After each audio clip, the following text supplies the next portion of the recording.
Hello दोस्तों, आप देख रहे हैं ट्रांसपेरेंट मैथ्स यूट्यूब चैनल। हमारे चैनल में आपका स्वागत है। आप इस वीडियो में ऊंचाई दूरी के प्रश्नावली के सवाल को देखेंगे। कक्षा 10 एनसीईआरटी गणित। तो प्रश्नावली 9.1 के प्रश्नों को हम हल करेंगे। उम्मीद करते हैं कि आपको बहुत पसंद आएगा। यदि वीडियो खूब पसंद आए तो वीडियो को लाइक करें और शेयर करें।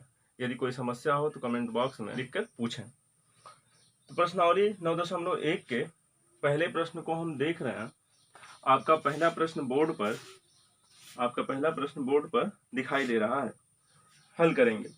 सर्कस का एक कलाकार एक 20 मीटर लंबी डोर पर चढ़ रहा है जो अच्छी तरह से तनी हुई है और भूमि पर सीधे लगे खंभे के शिखर से बांधा हुआ है। यदि भूमि स्तर के साथ डोर द्वारा बनाए गए कोण 30 अंश का हो तो खंभे की ऊंचाई ज्ञात कीजिए। मित्रों, ऊंचाई दूरी के सवाल को हल करने के लिए हमें सबसे जरूरी होता है चित्र का बनाना। तो अगर हम चित्र अच्छे से बना ले जाते हैं तो हमारा सवाल हल हो जाता है। तो देखें, पहला सवाल हम देख रहे हैं। क्वेश्चन नंबर पहला हमारा है। तो इसमें भूमि है, भूमि पर एक खंभा लगा हुआ है। भूमि है, भूमि पर एक खंभा है। इस तरह से देखें।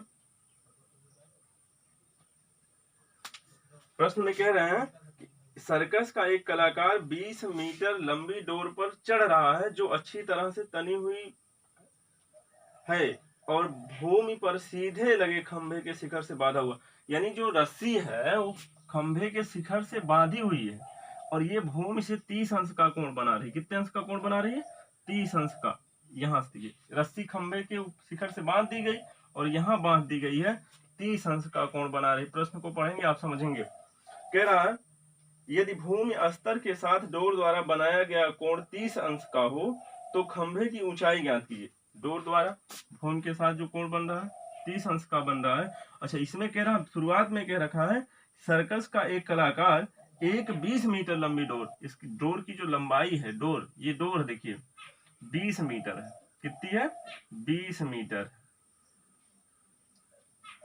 20 मीटर डोर पर चढ़ा जो अच्छी तरह से तनी हुई। इसमें झोल नहीं है, इस रस्सी में झोल नहीं है। इसका मतलब सीधा सीधा एकदम बिल्कुल।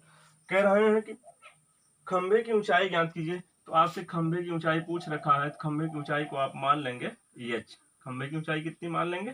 एच। किस में मानेंगे? मीटर में मापेंगे। मित्रों, ध्यान से देखेंगे। ध्यान से देखना क्या है, आप एग्जाम्पल पढ़ चुके हैं, उसमें समझ चुके हैं कि हमें क्या लेना है, कैसे करना है इसको। तो हम त्रिभुज का नाम ले रहे हैं, ए बी सी त्रिभुज है। यहाँ पे 90 अंश का कोण बना है और एक कोण आपको दिया गया है 30 अंश। तो इस 30 अंश के कोण के लिए आप ऐसे त्रिकोणमितीय अनुपात का प्रयोग करिए जिसमें ज्ञात करने वाली भुजा और जो ज्ञात भुजा है दोनों आ जाए। तो कुछ करना नहीं है आपको, आप समझ रहे होंगे। 30 अंश के सामने की भुजा लंब, 90 अंश के सामने की भुजा कर्ण।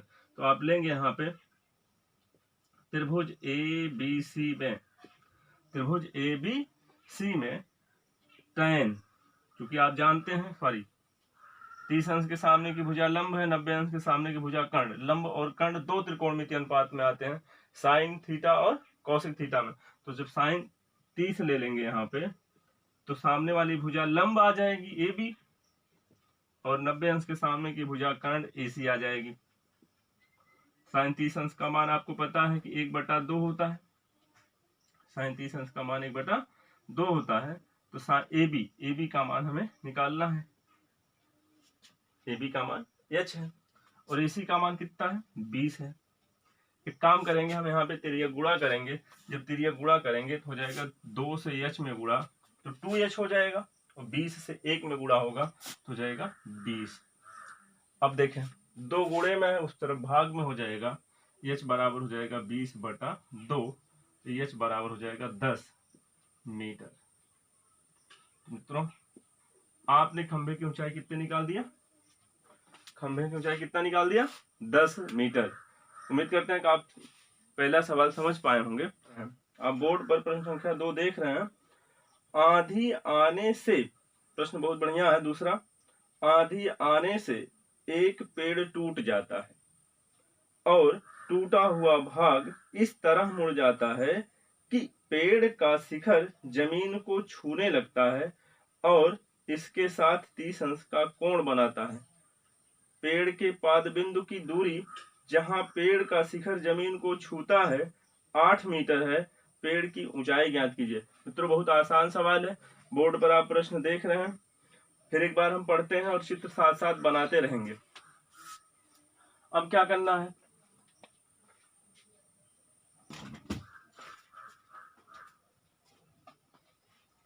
आंधी आने से एक पेड़ टूट जाता है। तो सबसे पहले थोड़ी सी बेसिक चीजें आप देखेंगे। मान लेते हैं ये भूमि है, ये क्या है, भूमि है। अब इस पर एक पेड़ लगा था, ये पेड़ है, पेड़ हमेशा लंबवत रहेगा, ये पेड़ है।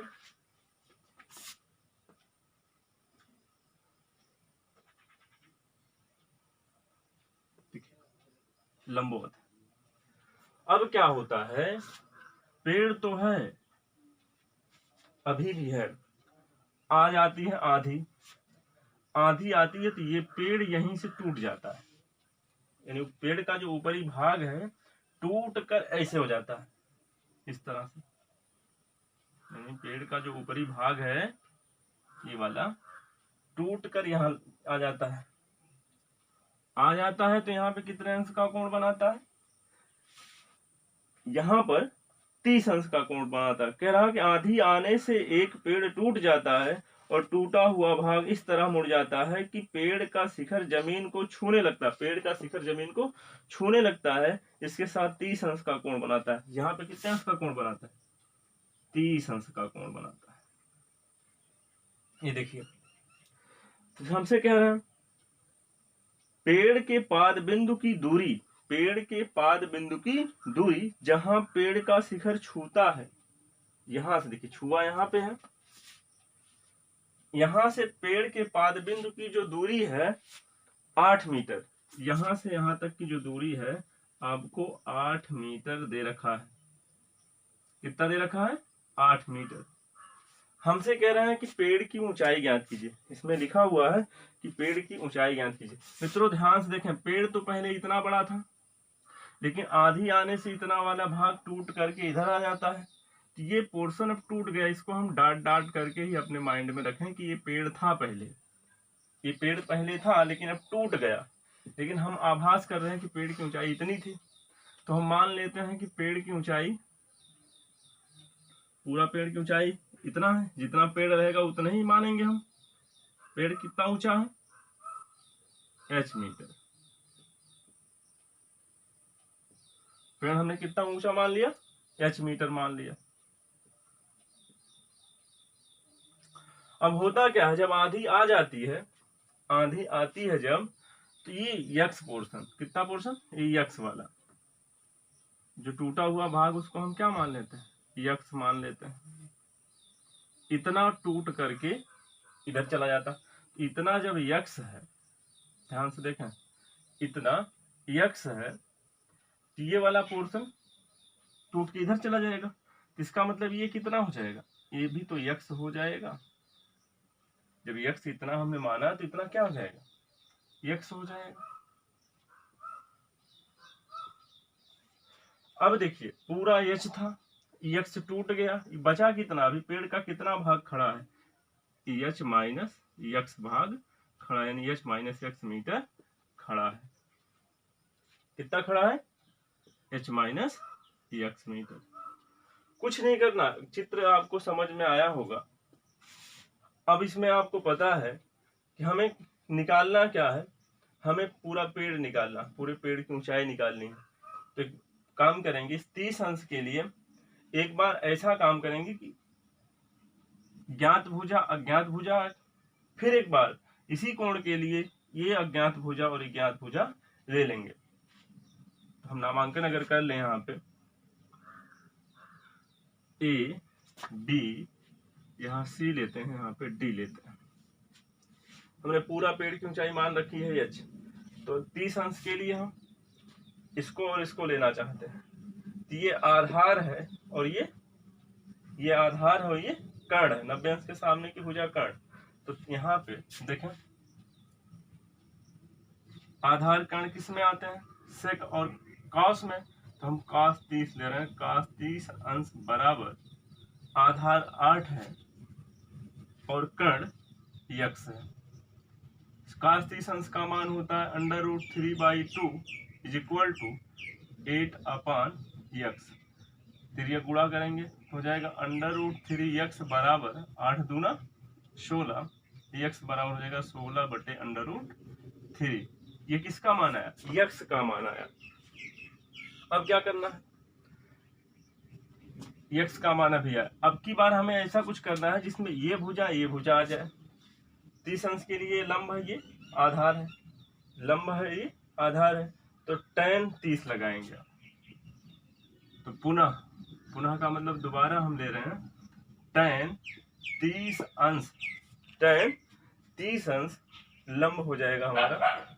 लंब क्या है, AC। अब की बार सामने इतना है ना AC। आधार कितना है, AB।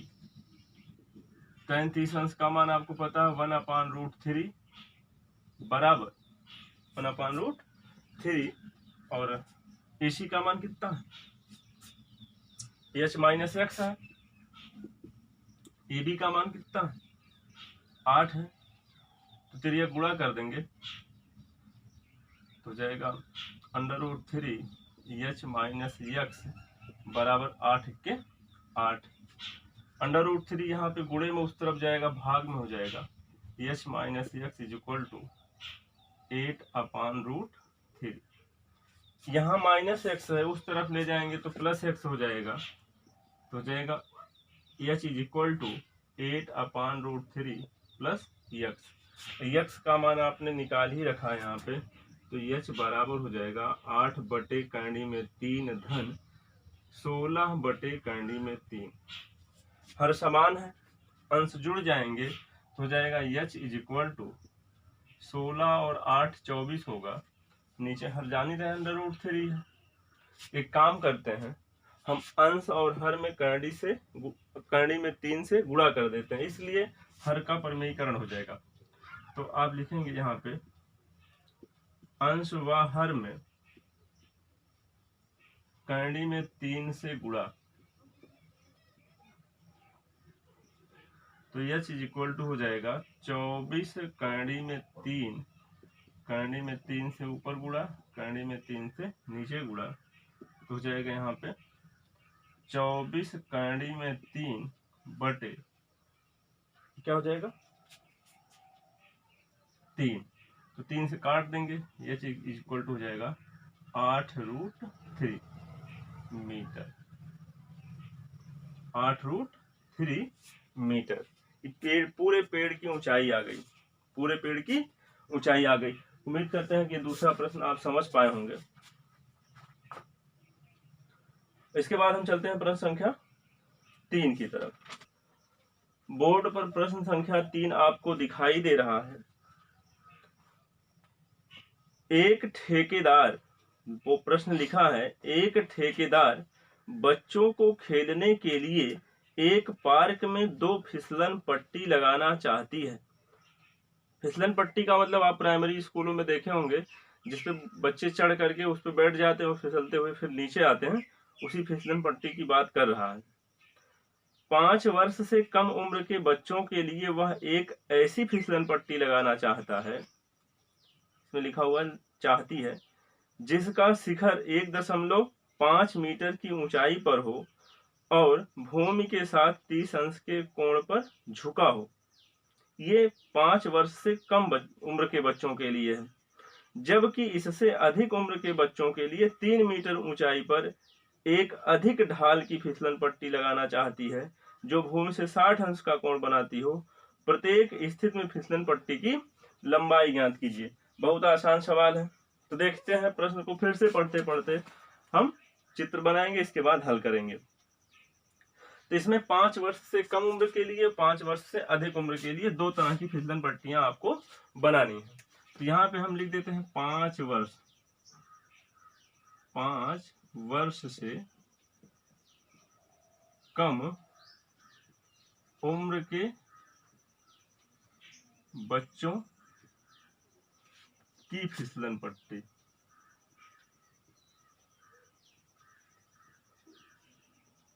पांच वर्ष से कम उम्र के बच्चों की फिसलन पट्टी। तो कह रहे हैं ठेकेदार बच्चों को खेलने के लिए पार्क में 2 फिसलन पट्टी लगाना चाहती है। 5 वर्ष से कम उम्र के बच्चों के लिए एक ऐसी फिसलन पट्टी लगानी चाहती है जिसका शिखर 1.5 मीटर की ऊंचाई पर हो और 30 अंश के कोण पर झुका हो। तो भूमि होगा और यहाँ पे ये फिसलन पट्टी क्या है? फिसलन पट्टी। इसकी ऊंचाई कितनी है? 1.5 मीटर। फिसलन पट्टी की टोटल ऊंचाई, लेकिन फिसलन पट्टी इस तरह से लगेगी। यहाँ पे 30 अंश का कोण बना हुआ है।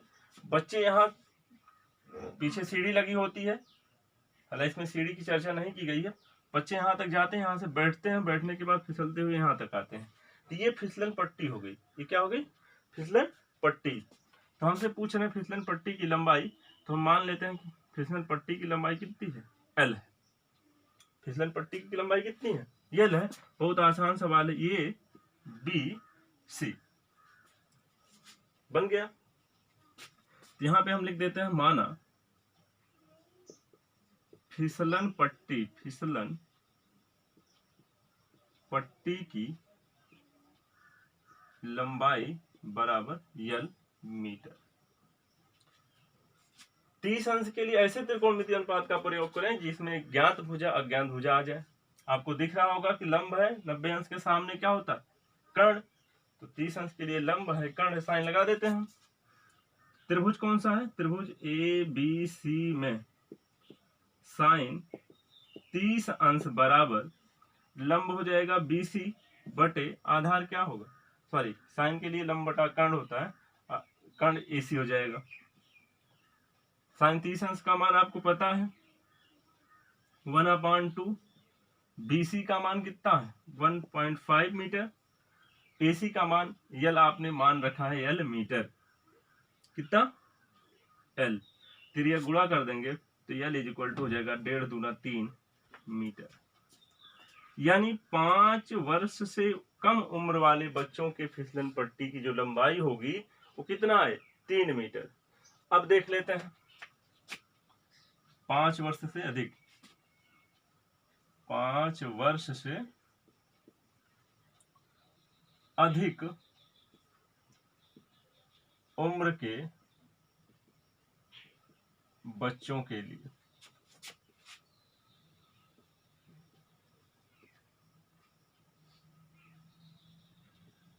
ये हम 5 वर्ष से उम्र के बच्चों की फिसलन पट्टी देख रहे हैं। इसमें भी भूमि होगा। इसमें इन्होंने कहा है कि इससे अधिक उम्र के बच्चों के लिए वह 3 मीटर की ऊंचाई पर एक अधिक ढाल की फिसलन पट्टी लगानी चाहती है जो भूमि से 60 अंश का कोण बनाए। तो ऊंचाई जो होनी है 3 मीटर। इसमें कितनी ऊंचाई होनी है? 3 मीटर। और फिसलन पट्टी जो भूमि से कोण बना रहा है 60 अंश, जो झुकाव इसमें 30 अंश का था, इसमें कितने अंश का होना है? इसमें कितने अंश का होना है? 60 अंश का झुकाव होना है। बहुत आसान है, हम मान लेते हैं। तो माना फिसलन पट्टी की लंबाई यहां पे कुछ और मान लेते हैं, स्मॉल l मान लिए। देखिए नामांकन कर लें ABC, किधर चाहे जिधर से करिए नामांकन ABC कहीं भी लिख सकते हैं। तो हम देंगे त्रिभुज, इसमें भी त्रिभुज ABC में 60 अंश के लिए फिर वही लगाएंगे साइन, ज्ञात भुजा अज्ञात भुजा। तो हो जाएगा यहाँ पे साइन 60 अंश बराबर BC बटा AC। साइन 60 अंश का मान आपको पता है कि √3/2 इज इक्वल टू BC का मान 3 है, AC का मान कितना? स्मॉल l मान रखा आपने। √3l बराबर 3 दूना 6 और l बराबर हो जाएगा 6। यहाँ √3 गुणे में इस तरफ आएगा भाग में हो जाएगा। फिर यहाँ देख लेते हैं, ऊपर नीचे अंडर रूट 3 से गुणा कर देंगे ताकि हर पर में संख्या हो जाए। तो यल इज इक्वल टू हो जाएगा 6√3 अपान नीचे 3 हो जाएगा। जब ऊपर नीचे आप अंडर रूट 3 से गुणा करेंगे ऐसे ही, तो नीचे इस तरह से हो जाएगा, अंडर रूट 3 का गुणा 3 हो जाएगा, ऊपर 6√3 हो जाएगा। 3 दूना 6, तो यल बराबर आ जाएगा 2√3 मीटर। 2√3 मीटर। अब यहाँ पे आप देख रहे होंगे यल का मान मिला, यहाँ भी यल का मान मिला। ये 5 वर्ष से कम उम्र के बच्चों की फिसलन पट्टी है और ये 5 वर्ष से अधिक बच्चों की, 5 वर्ष से जो बच्चे उम्र में ज्यादा हैं उनके लिए फिसलन पट्टी की लंबाई है। तो उम्मीद करते हैं कि प्रश्न संख्या 3 भी आप अच्छे से समझ पाए होंगे। बोर्ड पर आप प्रश्न संख्या 4 देख रहे हैं। भूमि के एक बिंदु से जो जमीन के पाद बिंदु से 30 मीटर की दूरी पर है, मीनार के शिखर का उन्नयन कोण 30 अंश है। मीनार की ऊंचाई ज्ञात कीजिए। बहुत आसान सवाल है। भूमि के एक बिंदु से जो मीनार के पाद बिंदु से 30 मीटर दूर है। पहले आप इस तरह से क्षैतिज रेखा बनाएंगे, भूमि हो जाएगा। भूमि के एक बिंदु से जो मीनार के पाद बिंदु से 30 मीटर दूर है, तो एक मीनार भी है इस पे भूमि पर, इसके पाद बिंदु से 30 मीटर दूर, 30 मीटर जहां पे पूरा हो जाएगा, जहां भी पूरा हो जाए 30 मीटर, जहां भी हम मान लेते हैं यहाँ पे 30 मीटर पूरा हो जाता है, इसको अनुमान लगा के ले लेंगे कि 30 मीटर पूरा हो जाता है। 30 मीटर दूरी पर स्थित एक बिंदु है। मीनार के शिखर का उन्नयन कोण 30 अंश है। यहां से मीनार के शिखर को जब देखेंगे तो उन्नयन कोण हमें कितना मिलेगा? 30 अंश। तो कह रहे हैं मीनार की ऊंचाई ज्ञात कीजिए। बहुत आसान सवाल है, आप इसको मान लेंगे h। हमने क्या मान लिया? मीनार की ऊंचाई h। तो ले लेते हैं a b c। आप लिखेंगे यहाँ पे, माना मीनार की बड़ा ऊ बड़ा चा बड़ी ई क्या हो जाएगा? ऊंचाई h मीटर। कितना मान लिया? h metre. अब आप जैसा करते आए हैं कि इस कोण के लिए, जो ज्ञात कोण है, इसके लिए ऐसे त्रिकोणमितीय अनुपात का प्रयोग करें जिसमें ज्ञात भुजा अज्ञात भुजा, इन दोनों को देख रहे हैं, अज्ञात है ये ज्ञात है, ले लेंगे। 30 अंश के लिए लंब है, ये आधार है, tan लगाएंगे। तो यहाँ देख लेते हैं, tan 30 अंश बराबर हो जाएगा BC बटा AB। देखिए BC बटा AB। tan 30 अंश का मान आपको पता है 1/√3 इज इक्वल टू, BC का मान क्या है? h। AB का मान कितना है? 30। कितना है?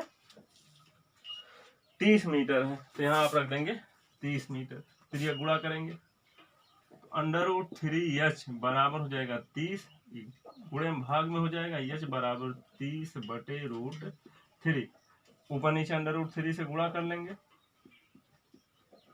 h इज इक्वल टू हो जाएगा 30√3, नीचे हो जाएगा √3 का गुणा 3।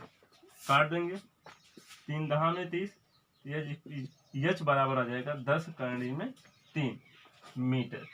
तो मीनार की ऊंचाई कितनी आ गई? 10 करणी में 3 मीटर। इस तरह आपने देखा कि प्रश्न संख्या 4 बहुत छोटा था, बहुत आसान था। इसके बाद हम देखते हैं प्रश्न 5 की तरफ। प्रश्न 5वां देख लेते हैं। बोर्ड पर आपको प्रश्न संख्या 5 दिखाई दे रहा है। भूमि से 60 मीटर की ऊंचाई पर एक पतंग उड़ रही है। भूमि से 60 मीटर ऊंचाई पर एक पतंग उड़ रही है। पतंग में लगी डोरी को अस्थायी रूप से भूमि के एक बिंदु से बांध दिया गया है। भूमि के साथ डोरी का झुकाव 60 अंश है। यह मानकर कि डोरी में कोई झील नहीं है, डोरी की लंबाई ज्ञात कीजिए। बहुत आसान, बहुत मजेदार सवाल है। तो देखिए हम पहले चित्र बनाते हैं। ये देखिए भूमि हो गया, क्या है? भूमि।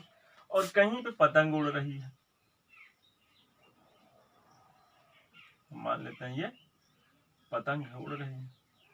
पतंग जो उड़ रही है, भूमि के जो डोर है, पतंग जिस डोर से बनी है वो भूमि के एक बिंदु पर कहीं अस्थायी रूप से, ये देखिए हमने यहाँ पे लगा दिया। तो कह रहे हैं प्रश्न में कि अस्थायी रूप से भूमि के एक बिंदु से बांध दिया गया। ये बांध दिया गया, बहुत फिक्स नहीं है लेकिन बांध दिया गया है। भूमि के साथ डोरी का झुकाव 60 अंश। भूमि है, भूमि के साथ डोरी का जो झुकाव कितना अंश है? 60 अंश है। ये डोरी है। आगे कह रहे हैं यह मानकर कि डोरी में कोई ढील नहीं है, डोरी की लंबाई ज्ञात कीजिए। डोरी की लंबाई ज्ञात कीजिए। इस सब डोरी की हमें लंबाई निकालनी है। क्या निकालनी है? लंबाई। हम मान लेते हैं कि डोरी की लंबाई कितनी है? यल है। लेकिन प्रश्न की शुरुआत में देखिए क्या लिखा है, भूमि से 60 मीटर की ऊंचाई पर एक पतंग उड़ रही है। तो ऊंचाई जब भी मापी जाएगी लंबवत मापी जाएगी, भूमि से लंबवत, इस तरह से। यहाँ पे 90 अंश का कोण बनेगा, ये ऊंचाई हो जाएगी तब किसकी? पतंग की। पतंग की ऊंचाई कितना दे रखा है? 60 मीटर। 60 मीटर ये पतंग की ऊंचाई हो गई। आपसे पूछ रहा है कि डोरी में कोई ढील नहीं है तो डोरी की लंबाई ज्ञात कीजिए। हमने मान लिया कि डोरी की लंबाई कितनी है? एल है। यहाँ लिख लेते हैं, नामांकन कर लें। ए बी सी माना डोरी की लंबाई, किसकी लंबाई?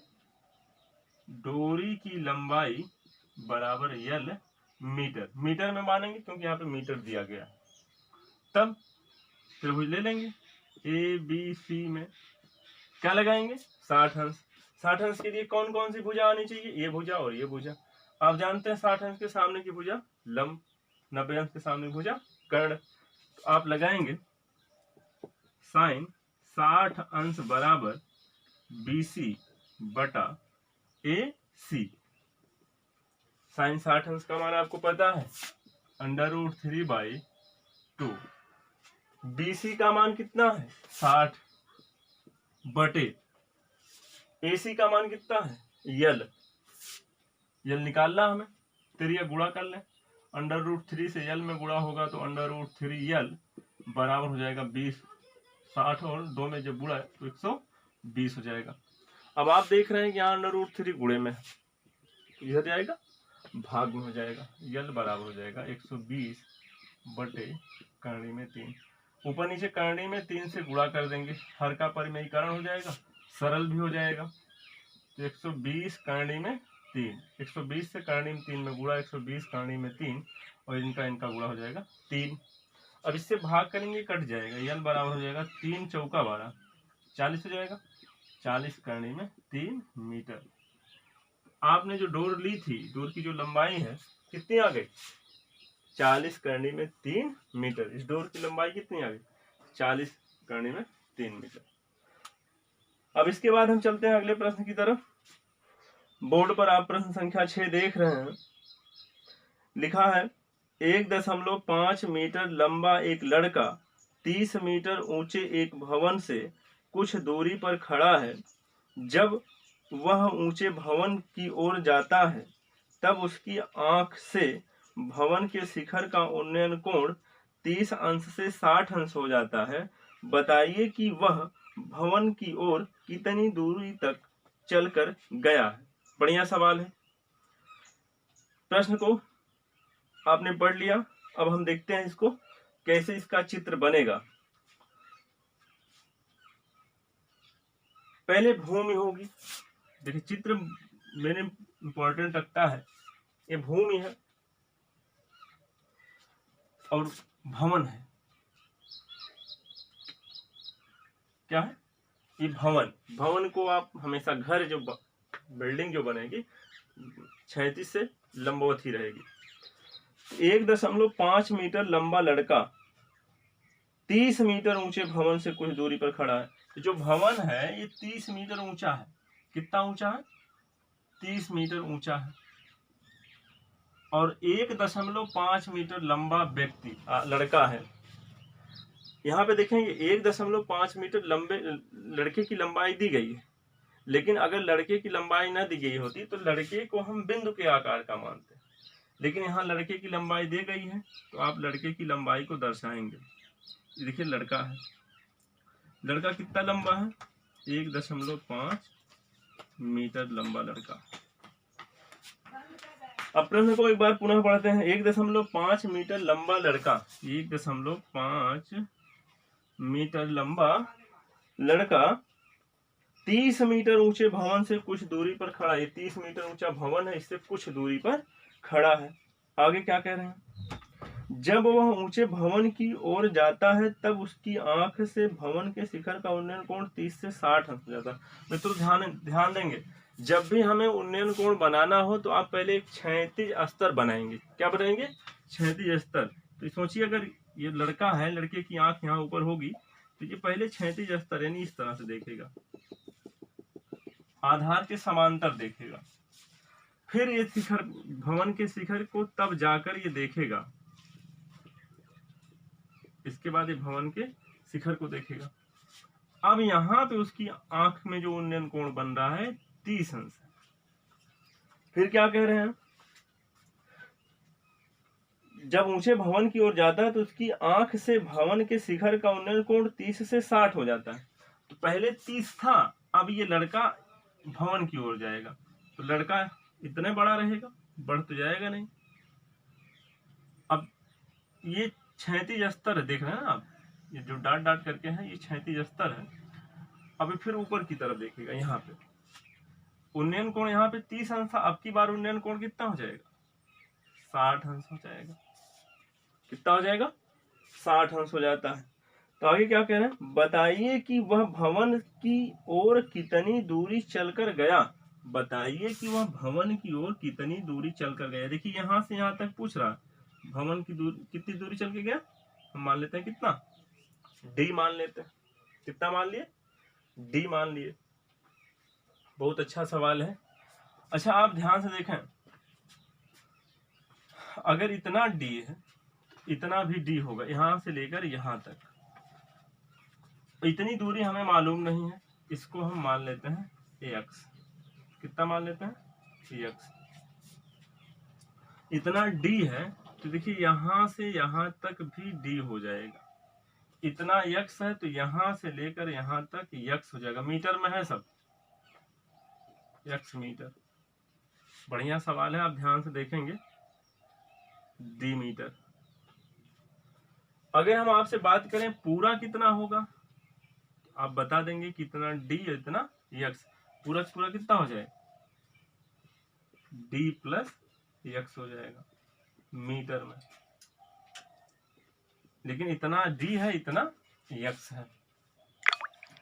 अब ध्यान से देखें, 1.5 इतना है, 1.5 इतना है, 1.5 भी इतना हो जाएगा। देखें 1.5 मीटर, 1.5 मीटर। ये पूरा कितना है, पूरा पूरा तो 30 मीटर। पूरा कितना है, 30 मीटर। लेकिन इतना 1.5, चूंकि लड़के की लंबाई 1.5 मीटर है तो 1.5 मीटर यहाँ तक होगा। ये पूरा कितना है, 30 है। तो अगर 1.5 मीटर हम घटा देंगे 30 मीटर में से तो इतना बच जाएगा। देखिए इतना ऊपर वाला जो 30 में से 1.5 जब घटाएंगे 30 में से तो आ जाएगा आपका 28.5 हो जाएगा। ये 28.5 मीटर। बढ़िया सवाल है, नामांकन जरूर कर लें। तो हम यहां लिखते हैं ए बी सी और फिर यहाँ डी लिख देते हैं, यहाँ पे ई लिख देते हैं, यहाँ पे एफ लिख देते हैं, यहाँ पे जी लिख देते हैं।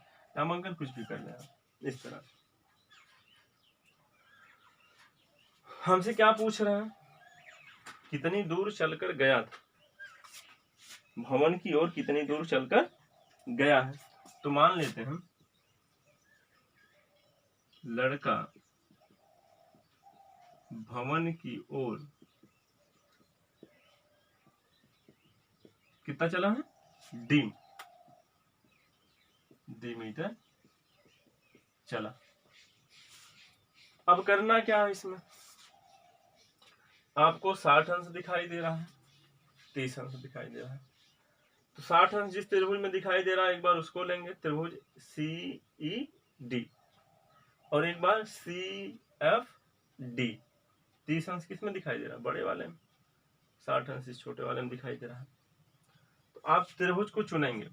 देखें, त्रिभुज पहले 60 अंश लेना चाहते हैं, CED, CED में, किस त्रिभुज में, त्रिभुज CED,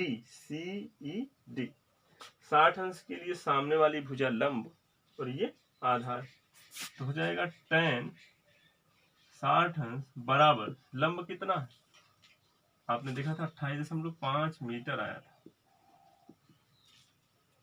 लंब CD बटे आधार क्या होगा ED, tan 60 अंश का मान √3 बराबर CD का मान कितना, 28.5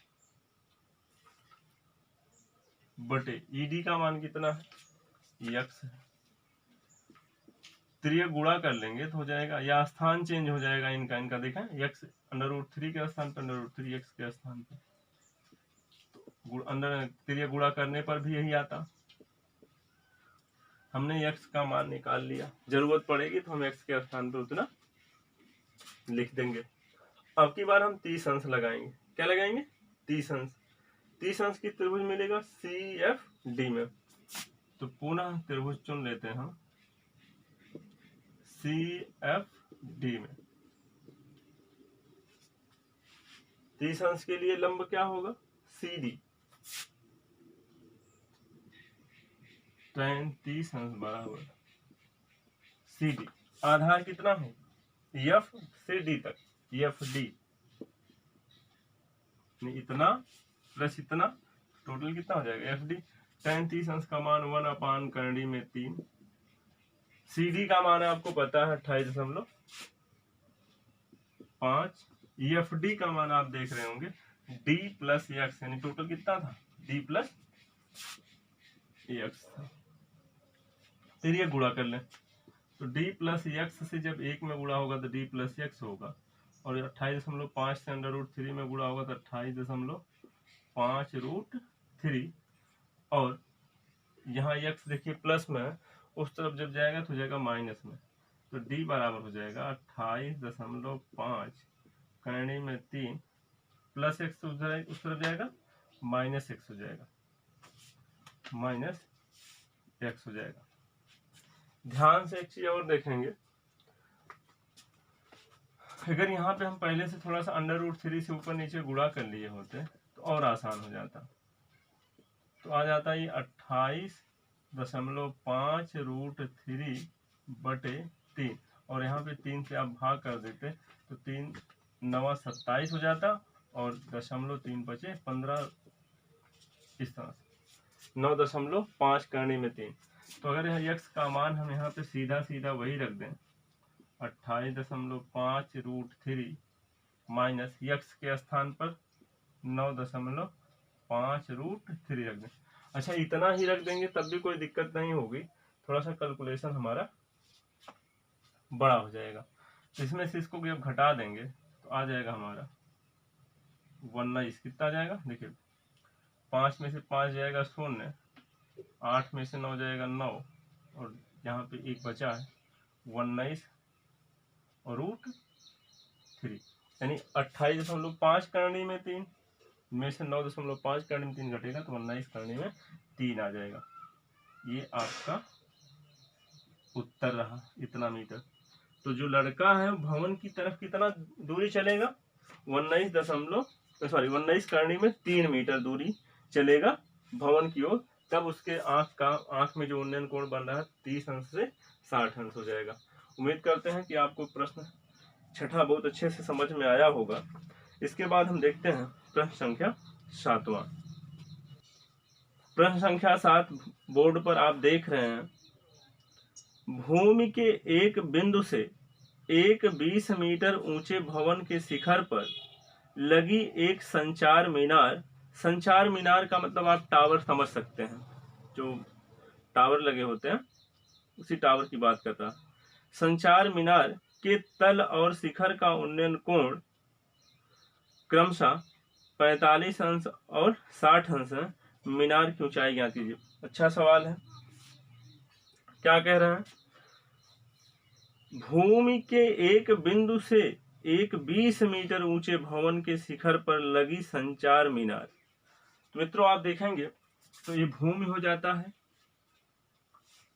और एक भवन है। आप शहरों में देखे होंगे छत के ऊपर इस टावर लगा दिए जाते हैं, जो नेटवर्क वाले टावर होते हैं। आप मोबाइल चलाते हैं उसमें नेटवर्क जो आता है टावर के जरिए आता है। उस टावर शहरों में क्या होता है, छत पर ही लगा देते हैं, मकानों के छत पर लगा देते हैं। तो उसी टावर की बात कर रहा है। तो ये देखिए हमने यहाँ तक भवन बना लिया है। भवन की जो ऊंचाई दे रखा है 20 मीटर। भूमि पर भवन बना, भवन कितना ऊंचा है? 20 मीटर ऊंचा भवन बना है।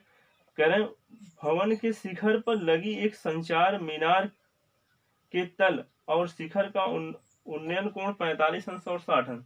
लेकिन इसके पहले ये कहा है भूमि के एक बिंदु से, भूमि पर एक बिंदु है। अब इस बिंदु से हमने देखा कि एक भवन 20 मीटर ऊंचा है। इस भवन के ऊपर एक संचार मीनार लगा है जिसको टावर हम कह रहे हैं। इसके शिखर और आधार के अवनमन कोण, इसमें उन्नयन कोण 45 अंश और 60 अंश है। तो देखें जब इसके आधार को देखेंगे तो कोण कम बनेगा। देखिए यहां से यहां पे देखें कोण बन रहा है 45 अंश का, लेकिन जब ऊपर देखेंगे ऊपर तो कितने अंश का कोण बनेगा? 60 अंश का कह रहे हैं। तो टोटल 60 अंश, पूरा पूरा कितना है? 60 अंश है और इतना 45 अंश है। तो हमसे कह रहे हैं कि मीनार की ऊंचाई ज्ञात कीजिए। किस मीनार की? संचार मीनार। संचार मीनार का मतलब बस इतनी ऊंचाई पूछ रहे हैं, आप उसको मान लेंगे इतनी ऊंचाई कितनी है? h। इतना तो भवन की ऊंचाई, लेकिन ये संचार मीनार की ऊंचाई कितनी है? h। आपको बस इतने मानना है। यहां से यहां तक की दूरी मालूम नहीं है, आप मान लेंगे कितना? x। हालांकि हमें ज्ञात नहीं करना है, लेकिन हम x मान ले रहे हैं क्योंकि कोण है यहाँ पे, तो ये भुजा आएगी उसमें। अब क्या करना है? नामांकन कर लेते हैं A, B, C और यहाँ पे D। तो जब 45 अंश लगाएंगे तो आपको त्रिभुज मिलेगा ABC, और जब 60 अंश लगाएंगे तो आपको त्रिभुज मिलेगा ABD। आपको क्या करना है? संचार मीनार की ऊंचाई बतानी है। तो आपने मान लिया है कि माना संचार मीनार की ऊंचाई, संचार मीनार की ऊंचाई कितना मान लिया? h मीटर मान लिया। अब क्या करना है? त्रिभुज चुनिए। त्रिभुज कौन सा लेंगे? 45 अंश जिसमें है, त्रिभुज ABC में, त्रिभुज ABC में 45 अंश के लिए सामने वाली भुजा लंब है, ये आधार है, तो हो जाएगा tan 45 अंश बराबर लंब कितना है? BC है, आधार क्या है? AB है। मान रख देते हैं tan 45 अंश का मान 1, BC का मान कितना है? 20, और AB का मान कितना माना है आपने? x। तो यहाँ पे x बराबर आ जाएगा 20 मीटर। हालांकि इसकी जरूरत नहीं है हमें, तो हमने निकाल लिया, इसकी जरूरत होगी हमें, इसका यूज होना है, ये उत्तर नहीं हमारा। अब की बार त्रिभुज चुनेंगे ABD। कौन सा त्रिभुज लेंगे? त्रिभुज ABD में। तो आप देख रहे होंगे यहाँ पे पूरा कोण 60 अंश का। 60 अंश के लिए सामने वाली भुजा लंब, पूरा लंब होगा। आप ध्यान से देखते रहेंगे, यहाँ पे h है इतना 20 है, तो h प्लस 20 टोटल ऊंचाई हो जाएगी। तो 60 अंश के लिए लंब क्या होगा? BD, यानी h प्लस 20। आधार क्या है? x। तो यहाँ पे आप लिखेंगे tan 60 अंश बराबर BD, लंब है, आधार AB। तो आप रख देंगे मान, tan 60 अंश का मान √3 होता है। और यहाँ BD का मान कितना, h प्लस 20 है, बटे AB का मान कितना है, x है। फिर ये गुणा अगर कर दें h प्लस 20 बराबर हो जाएगा कितना, √3। अच्छा एक चीज और देख लें, यहाँ पे अगर हम x का मान रख दें और अच्छा हो जाएगा, √3 बटा 1 हो जाएगा h प्लस 20 बटे कितना रखना है, 20 रखना है। फिर ये गुणा कर लेते हैं, 1 से h प्लस 20 में गुणा होगा, h प्लस 20 होगा और इससे गुणा हो जाएगा तो 20 करनी में 3 आ जाएगा। प्लस में उस तरफ जब जाएगा माइनस में हो जाएगा, तो h बराबर हो जाएगा 20√3, यहाँ प्लस 20 है उस तरफ जाएगा माइनस 20 हो जाएगा। एक काम करते हैं, इसमें से हम 20 कॉमन ले लेंगे, तो h बराबर 20 कॉमन लेंगे तो हो जाएगा √3 माइनस 1। बस यही हमारा आंसर हो जाएगा। आप √3 का मान रख भी सकते हैं, लेकिन प्रश्न में √3 का मान नहीं दिया गया है, इसलिए हम नहीं रख रहे हैं। तो आपको जो संचार मीनार है इसकी ऊंचाई कितनी मिली, 20 इन ब्रैकेट √3 माइनस 1 मीटर। अब देखें आगे चलते हैं प्रश्न संख्या 8 की तरफ। बोर्ड पर प्रश्न संख्या 8 आप देख रहे हैं, लिखा है कि एक पेडेस्टल के शिखर पर एक 1.6 मीटर ऊंची मूर्ति लगी है। भूमि के एक बिंदु से मूर्ति के शिखर का उन्नयन कोण 60 अंश है और उसी बिंदु से पेडेस्टल के शिखर का उन्नयन कोण 45 अंश है। पेडेस्टल की ऊंचाई ज्ञात कीजिए। मित्रों आप पेडेस्टल शब्द सुन रहे हैं, इसका मतलब ये हुआ, आपने देखा होगा कि अक्सर आपने फिल्मों में देखा होगा कि आंगन में इस तरह से कुछ करके बना होता है जिसपे तुलसी का पौधा लगा होता है। आप हमारी बात समझ रहे होंगे।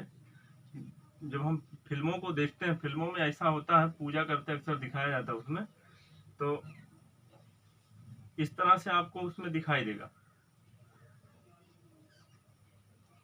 ये वाला पोर्शन,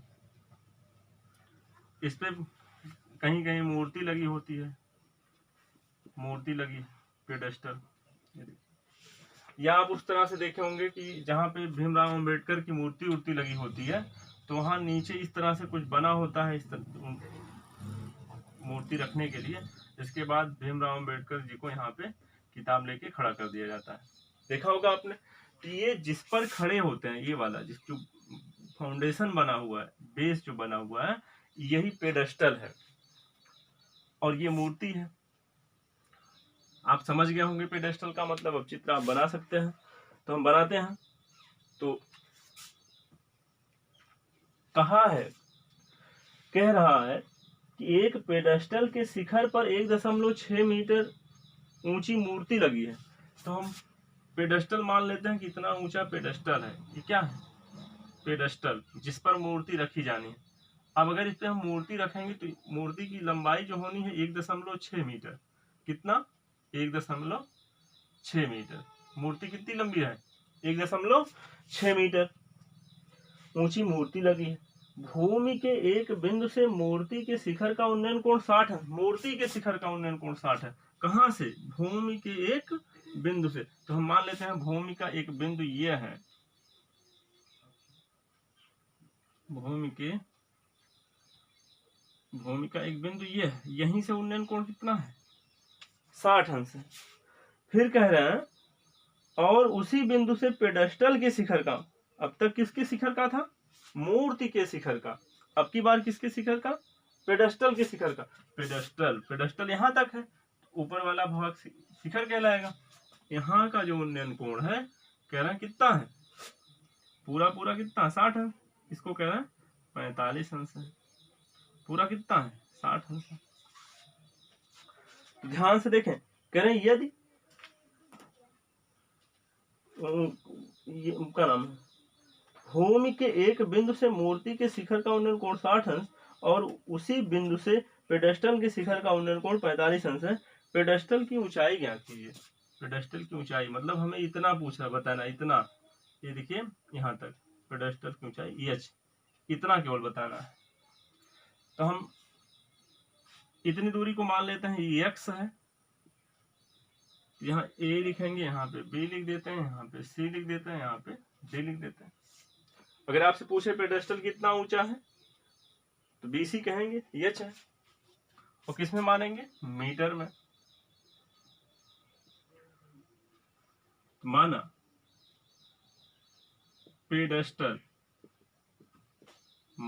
पेडेस्टल की ऊंचाई कितना? h metre. आपको दो कोण दिखाई दे रहे हैं, पूरा 60 अंश का है और इतना 45 अंश का है। पूरा 60 अंश का, इतना 45 अंश का। एक बार 45 जब लेंगे तो उसके लिए त्रिभुज ABC आएगा, जब 60 अंश का लेंगे तो ABD आएगा। तो पहले हम कौन सा लगा लें? 45 अंश।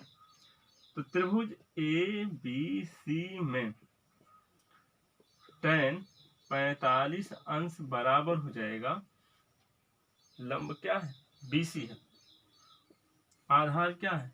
AB। तो tan 45 अंश का मान होता है 1, BC का मान आपने देखा है h है, और बटे में क्या है? x है। तिर्यक गुणा होगा तो x बराबर हो जाएगा h के। इतना छोड़ देते हैं, रहने देते हैं। अब उसके बाद क्या है? जब 60 अंश लेंगे, 60 अंश का पुनः त्रिभुज जब आप लगाएंगे ABD, इसमें क्या होगा? 60 अंश के लिए लंब पूरा हो जाएगा, पूरा पूरा कितना हो जाएगा? 1.6 धन h। तो आप लगाएंगे tan 60 अंश बराबर 1.6 धन h बटे, 1 मिनट, 60 अंश के लिए हो जाएगा BD बटे AB। tan 60 अंश का मान आपको याद है √3। BD का मान कितना है? 1.6 प्लस h। AB का मान कितना है? x। आप जानते हैं कि x के स्थान पर आप क्या लिख सकते हैं? h लिख सकते हैं। तो अगर रख दें हम तो √3 बराबर हो जाएगा 1.6 धन h बटे, यहाँ पे क्या लिख दें? h लिख दें, क्योंकि x बराबर क्या है? h। तो x के बराबर हमने क्या रख दिया? h बटे 1 लिख कर दिया, गुणा करें तो √3h, फिर 1 से गुणा करेंगे तो जाएगा 1.6 प्लस h। यहाँ एक प्लस में है, इस तरफ ले आएंगे तो माइनस में हो जाएगा। √3h माइनस h बराबर 1.6। यहाँ से आप h कॉमन ले लेंगे तो जाएगा √3 माइनस 1, h कट जाएगा, √3 बचेगा, माइनस h से h कटेगा, 1 आ जाएगा, 1.6। यहाँ गुणे का निशान है, h और ब्रैकेट के बीच में गुणे का निशान है, उस तरफ जाएगा, भाग में हो जाएगा, h बराबर हो जाएगा 1.6 बटे √3 माइनस 1। मित्रों, एक कहानी और बनानी है। हमें हर का परिमेयीकरण करना है, हर का परिमेयीकरण करना है। जब हर का परिमेयीकरण करेंगे तो यहाँ पे माइनस दिख रहा है, √3 माइनस 1 है, प्लस हो जाएगा, ऊपर नीचे गुणा करना है। तो देखते हैं यहाँ पे h इज इक्वल टू हो जाएगा 1.6 अपान √3 माइनस 1, गुणा करेंगे √3 प्लस 1 हो जाएगा, √3 प्लस 1, नीचे √3 प्लस 1, इस तरह से। तो ऊपर जब गुणा होगा तो हो जाएगा 1.6 in bracket √3 minus 1 sorry plus 1, नीचे a plus b a minus b का जो सर्वसमीका है बन रहा है, तो इनका गुणा होगा तो √3 का स्क्वायर 3 हो जाएगा, माइनस 1 का स्क्वायर 1 हो जाएगा। h इज इक्वल टू हो जाएगा 1.6 इन ब्रैकेट √3 प्लस 1, नीचे हो जाएगा 2। अच्छा, जब इससे भाग करेंगे तो ये कट जाएगा, तो h बराबर हो जाएगा 0.8। कितना हो जाएगा? 0.8 ब्रैकेट में √3 प्लस 1, इतना मीटर आ जाएगा। हो सकता है कि आपका उत्तर में ये करंडी ना दी गई हो, आप √3 का मान 1.732 रखेंगे। हम इसलिए नहीं रख रहे हैं क्योंकि प्रश्न में हमें √3 का मान नहीं दे रखा है। इसके बाद आप अगले वीडियो में देखेंगे बाकी सवालों को। हम इस वीडियो में बस इतना ही। यदि वीडियो पसंद आया हो तो वीडियो को लाइक जरूर करें, शेयर करें और चैनल को सब्सक्राइब करें।